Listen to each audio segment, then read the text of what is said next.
Unidad 3. Sistemas de densidad variable. Este ejemplo sigue con la línea de sistemas en los cuales se trabaja con mezclas reaccionantes de sistemas compresibles, es decir, sistemas gaseosos. La reacción elemental en fase gaseosa en equilibrio químico, donde una mol de peróxido de diterbutilo se descompone en equilibrio en una mol de etano y 2 de acetona. Se lleva a cabo en un reactor de flujo sin caída de presión. La constante de velocidad de reacción caso puro a 50 grados centígrados tiene un valor de 10 a la menos 4 minutos a la menos 1, con una energía de activación de 85 kJ por mol. El reactivo de referencia entra puro al reactor y a una presión de 10 atmósferas y una temperatura de 127 grados Celsius con un flujo molar de 4 moles por minuto.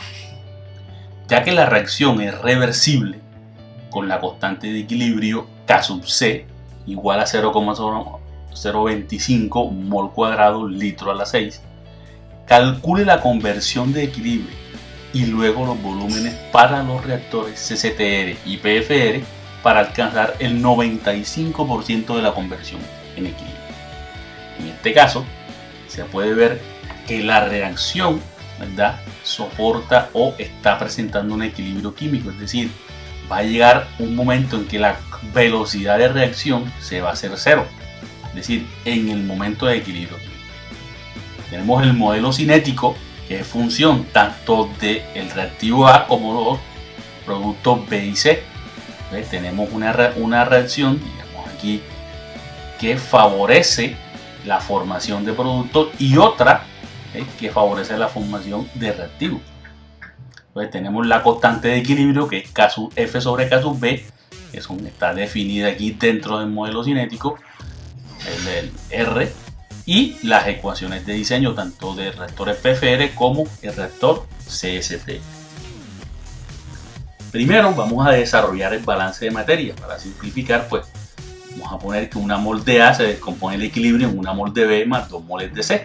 En este caso A representa el peróxido, B representa el etano y C representa simplemente la acetona.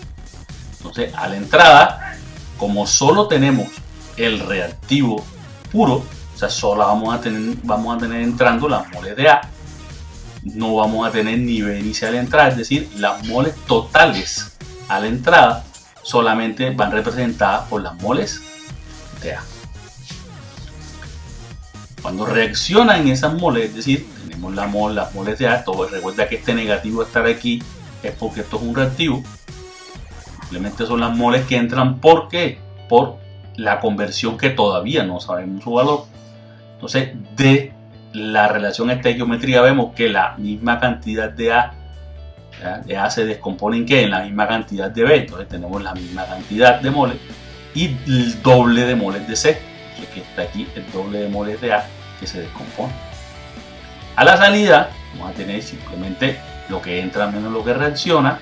Tenemos aquí las moles de B y las moles de C. Sumando algebraicamente todo, vamos a tener que las moles totales en cualquier momento de conversión es igual a esto. Esto es útil ya que vamos a usarlo para definir el flujo volumétrico, que no es constante en este caso. Ahora vamos a calcular la concentración de A, asumiendo un comportamiento ideal. Recuerda que la concentración de un componente en una mezcla es la fracción molar del componente por la presión sobre RT. Datos que ya tenemos. Recuerda que la fracción molar del componente de referencia es 1 porque él entra puro al reactor. La presión, la constante R y la temperatura, que en este caso convertida a Kelvin, son 400.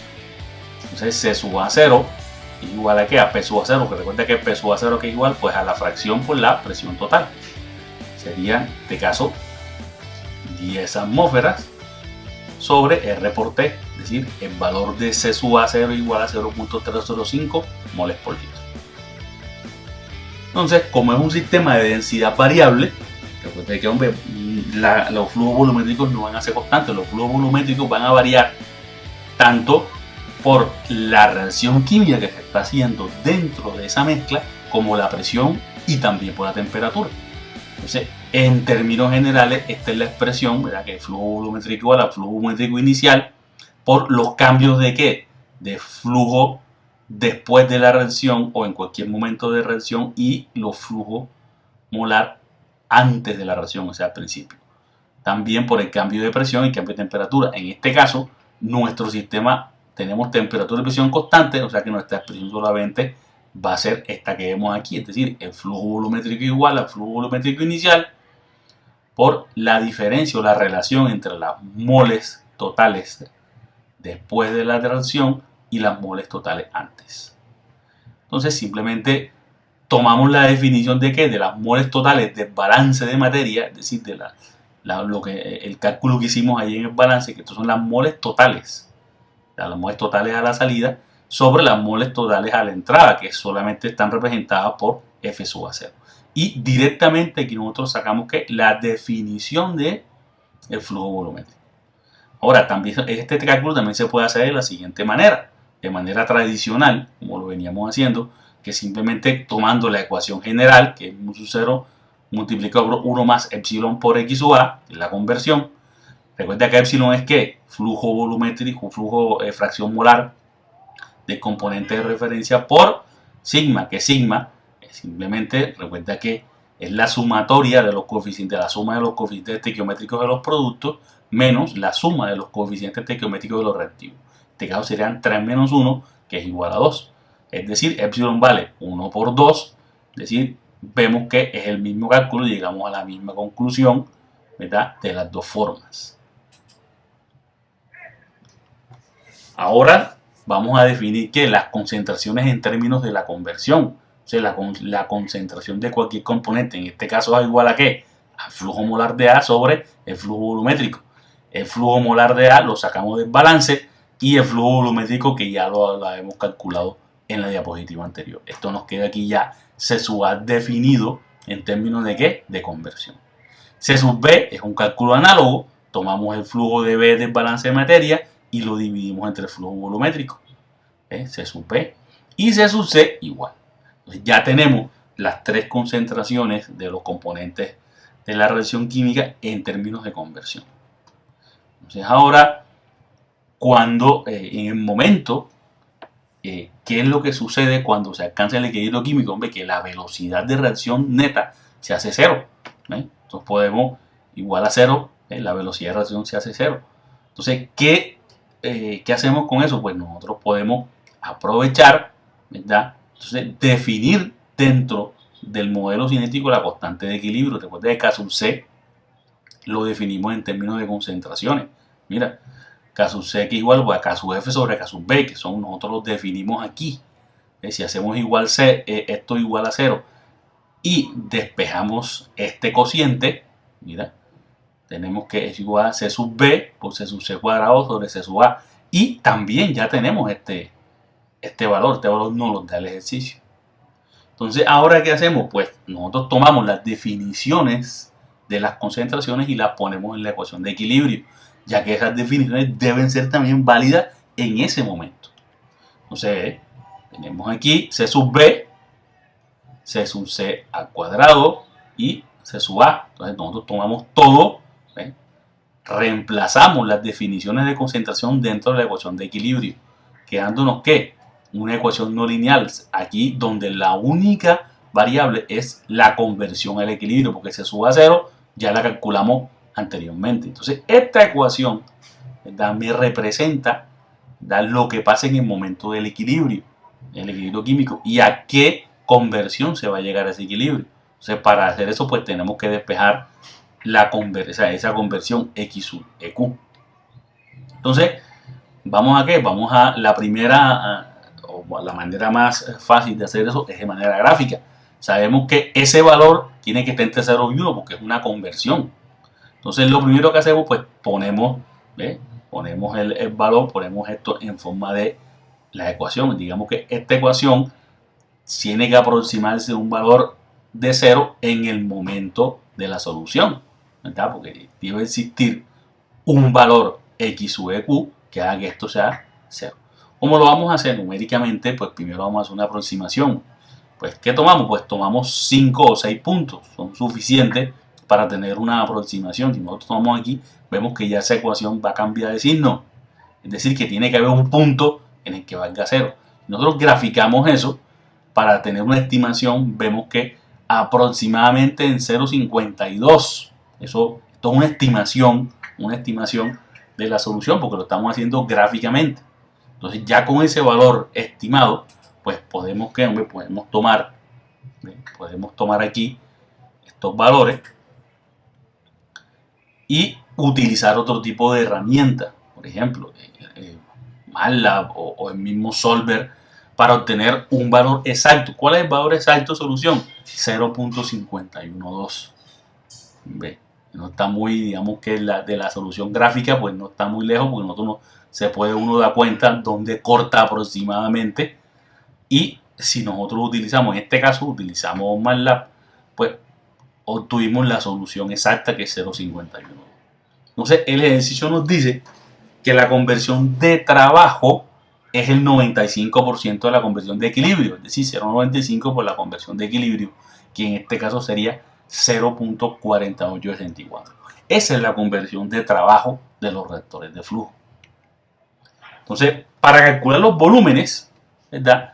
Necesitamos definir completamente el modelo cinético. En este caso, pues, K sub F, ¿ven? K sub F la podemos definir por medio de la ecuación de Arrhenius.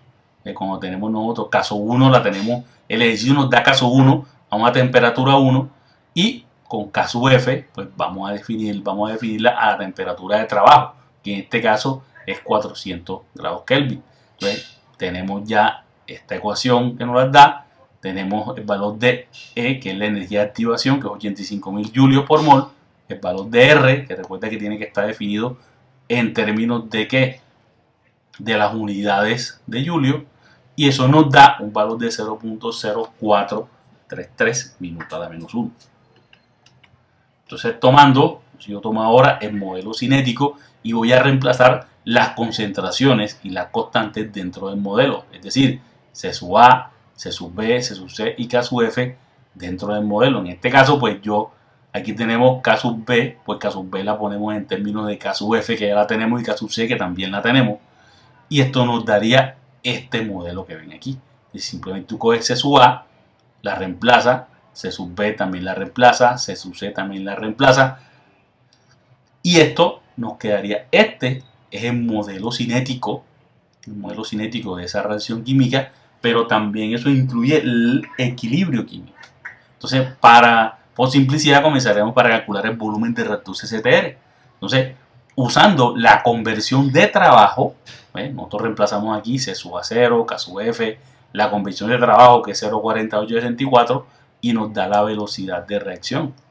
Es decir, esa velocidad de reacción vamos a ponerla ¿dónde? Pues en la ecuación de diseño. F sub A0, que lo tenemos, la conversión de trabajo y la velocidad de reacción. Esto nos da que ese volumen de ese CCTR bajo esas condiciones de trabajo es de 3.864.15 litros.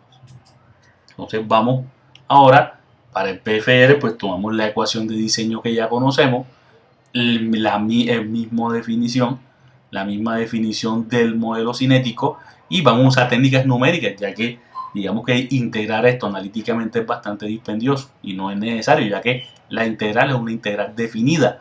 Entonces tenemos pues podemos utilizar manualmente el método tanto de trapecio como Simpson, o podemos utilizar herramientas más elaboradas como MATLAB, Savila o Excel. Nosotros digamos que ya pues tenemos esta integral aquí, tenemos el flujo, tenemos los límites de integración, ¿verdad? Y midiendo esa integral usando MATLAB nos da que el volumen aproximado del del PFR, perdón, es de 562 litros. Entonces vemos que digamos que ya estos modelos, unos modelos un poco más elaborados, porque ya definen el equilibrio químico. Digamos que recuerda que el equilibrio químico es como esa barrera, ese límite teórico de conversión.